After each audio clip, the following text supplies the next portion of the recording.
मैं बधाई देना चाहता हूं देश की युवा शक्ति को कि जिन्होंने पहली बार शिक्षा को मुद्दा बनाकर, जिन्होंने पहली बार देश के भविष्य को मुद्दा बनाकर इनकी मुस्लिम हिंदू राजनीति को तहस-नहस कर दिया।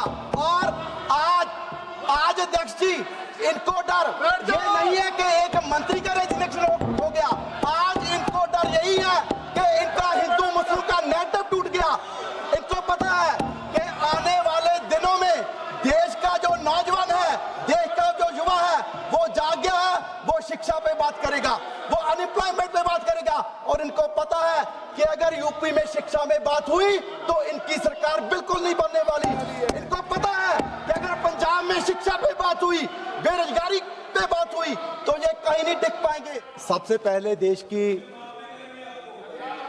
युवा शक्ति का धन्यवाद कहना चाहता हूं कि जिनकी वजह से आज इस मुद्दे पे चर्चा हो रही है। और मैं दूसरा देश की युवा शक्ति को बधाई देना चाहता हूं क्योंकि मैं जंतर मंतर पर गया और अध्यक्ष जी, मैंने वहां का खूबसूरत नजारा देखा।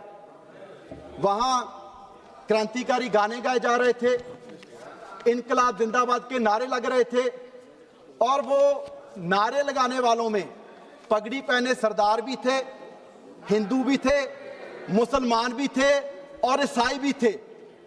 और अध्यक्ष जी, जो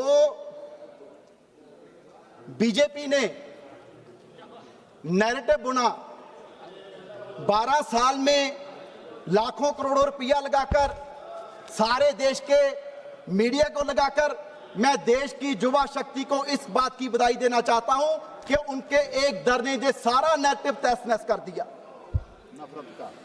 क्योंकि पिछले 12 सालों से केवल देश के लोगों को बांटने का काम बीजेपी के लोगों ने किया है कि हिंदू मुस्लिम करवा दो, लोगों को जात धर्म के नाम पे बांट के रखो और राजनीति करो। इसलिए इससे पहले जितने धरने लगे, सीए का धरना लगा तो आपने कहा जी ये तो पाकिस्तान वाले हैं, किसानों का धरना लगा आपने कहा कि ये तो खालिस्तानी है।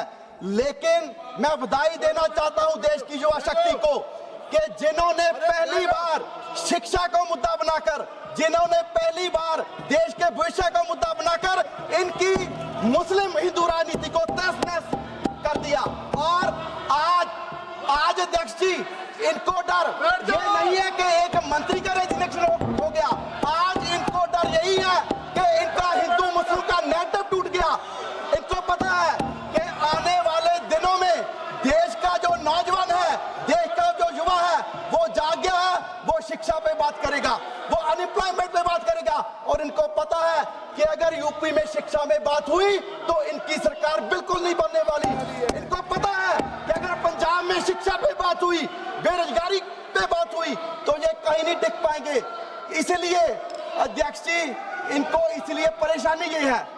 इसीलिए तो अध्यक्ष जी, मैं कहना चाहूंगा कि हमारे माननीय प्रधानमंत्री जी, कभी आपने उनके चेहरे पे इतनी स्ट्रेस देखी है, इतना परेशान देखा है? जो प्रधानमंत्री जी 4 कैमरे लगा के वीडियो बनाते हैं, रात के 12 बजे अध्यक्ष जी ऐसे खुद वीडियो बना रहे थे, क्योंकि डर ही यही है कि नैरेटिव टूट गया। और आपको डर ही यही है कि नैरेटिव टूट गया। और मैं आपसे कहना चाहता हूं कि देश के नौजवान युवा जागे हैं। आज डेवलपमेंट के इलेक्शन होगी, शिक्षा पे इलेक्शन होगी, तो आपको पता आप कहीं नहीं टिक पाएंगे। और दूसरा अध्यक्ष जी, उन्होंने कहा कि जी आप देखिए कि पिछले दिनों जो इनके प्रवक्ता बैठ के कहते थे कि हम जी चेंजेस ला रहे हैं, अगर पेपर लीक हो गया तो कहा नफरत नहीं कि जी हम एयरफोर्स का इस्तेमाल करेंगे।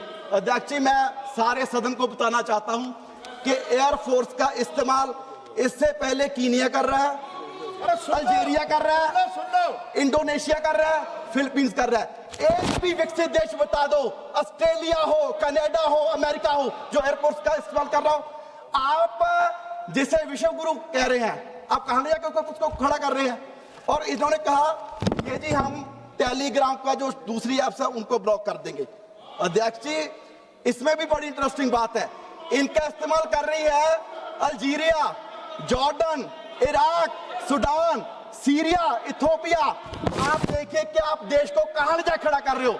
और अध्यक्ष जी, ये सारे के सारे वही देश हैं जिनमें धर्म की, जाति की राजनीति चल रही है। आज हमें सोचना होगा कि हमें किस तरह बढ़ना है, डेवलपमेंट की तरफ या इन देशों की तरफ। और दूसरा अध्यक्ष जी, मैं कहना चाहूंगा, आपने कहा कि जी हम इसमें सजा बढ़ाएंगे कि जी 3 से 5 साल करेंगे। अध्यक्ष जी, इससे पहले भी सजा थी। देख के तो इस बात की है कि इंप्लीमेंटेशन नहीं हो रही, सजा किसी को हो नहीं रही। आज कत्ल की सजा 20 साल है, अगर आप उसकी सजा नहीं देंगे तो चाहे 100 साल कर दीजिए, उससे क्या फायदा। 1 से 5 साल करने में क्या फायदा। 2024 के नीट में पेपर में एक भी आदमी को सजा अब तक नहीं हुई। अध्यक्ष जी, लास्ट में तो मुझे लगता है कि जरूरत है कि रिएक्टिव मेजर्स की वजह से, क्योंकि ये रिएक्टिव मेजर्स है, हमें प्रिवेंटिव एक्शन लेने चाहिए। अध्यक्ष जी, आज जरूरत है कि देश का एजुकेशन सिस्टम, देश का टेस्टिंग सिस्टम चेंज होना चाहिए, जिससे मुझे लगता है कि देश की शिक्षा में सुधार आ सकता है। जो ये सिर्फ कर रहे हैं, जो सिर्फ और सिर्फ इन्होंने युवा शक्ति के प्रेशर की वजह से किया।